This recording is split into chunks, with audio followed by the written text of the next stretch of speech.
Thanks for being here with us on TV 18. We are at our Cooper Creek Square studio. Come check them out this summer. Great plaza, free Wi-Fi, lots of restaurants and stuff. Cooper Creek Square, really great place. We are here with Steve Meyer, geocache expert.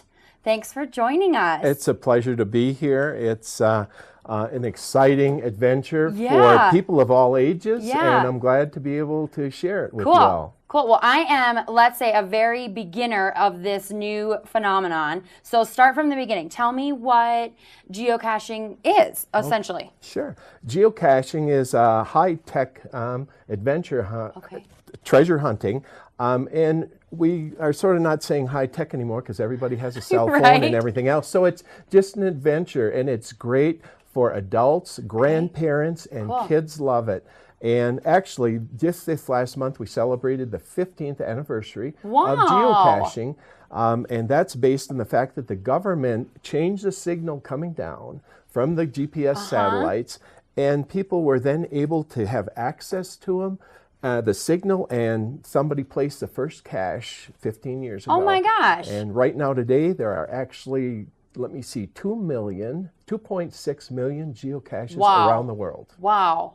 How long have you been doing it? Barbara and I, my wife, have been doing it for 8 years so far. We started up in a little town in Wisconsin, and whenever we travel anywhere, we just get some geocaching in. Cool.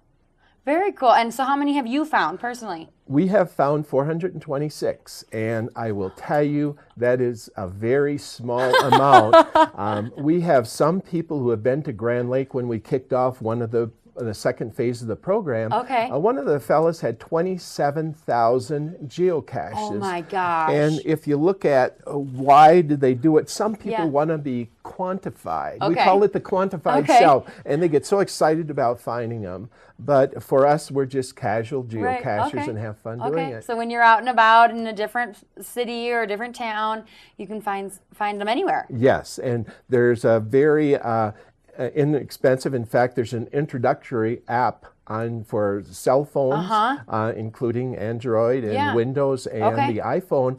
And with this app, you can just download it and you create yourself a name.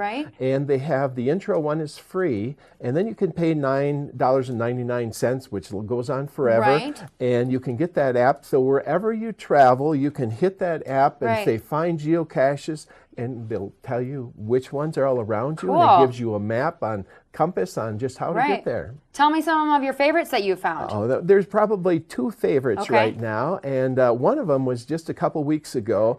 My wife and I went down to Red River, New Mexico, just for a week of vacation, and it was on the Enchanted Circle. And some people have laid out a whole bunch of caches around the Enchanted Circle, and it goes down to Taos and Angel Fire, and we found 46 of them in the 1 week. And one of them that we found, and when you go to a cache, they have park and grab is one type where you just drive up and look right close to the road and get one, and you sign the log, and then you leave. But one of them was Vietnam Veterans Memorial State Park. And so we thought, we'll just go in and grab it and leave. But when we got there, we were so impressed with it. There's a chapel, an amphitheater, a museum, all related and honoring Vietnam veterans. Very cool. So here we would normally just go in and get the cache and sign it and leave. And what ended up happening is we found the cache, but with a museum, it was just so interesting. It's one of the most sophisticated and comprehensive Vietnam memorial museums in the country, and it's free to get into the state park. But we were there for about 3.5 hours. So that jumped into our caching time, but it was just a wonderful experience. Led you to something new. A second one was many years ago, maybe 6 years ago, over in Estes Park, there was a forest fire. And they were dropping slurry. And one of these old airplanes lost both of its wings while it was dropping slurry, and it crashed. And both the pilots were killed.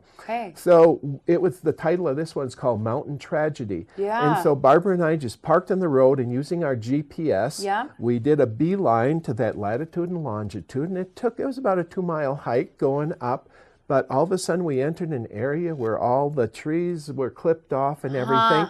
And people who have hiked, they could not put up a memorial in honor of the people who passed away. So the geocachers created an ammo box, and in it was the transportation department's synopsis of the crash. Somebody had pictures of it, and it was all in there, and it was a very solemn experience, but it was very interesting because, again, you learned something about it. So those are two of our favorites. Interesting. So more of an adventure and a bigger story than just the cache that you found. That's exactly right. And that's really cool. So, and some of them we just find really quick and just take right off. Okay. Okay. Tell me a little bit about, so you find it and then you just write your name down and you don't take anything with you, really. That's correct. What you do is first of all, you register, and everybody you can come up with an AKA, whatever it is, and you register, and it's for free. And then that's your account online. So even with the cell phone app, if you find a cache, you can hit found it, type a little note, and it just is automatically out there in the big database. Okay. But what you always want to do also is there's a little log inside the cache, and just sign what your AK is and the date and what state you're from or whatever else. So that's how you really record it. Some caches are very small, and you can't put anything else in there. But we're going to talk. Actually, I'm going to hold you off on it. We're going to take a quick break first. Okay. And then we'll talk about the size of different caches, and we're also going to talk about the technology and how that's changed a little bit when we come back. Steve Meyer is joining us talking about geocaching. We'll be back.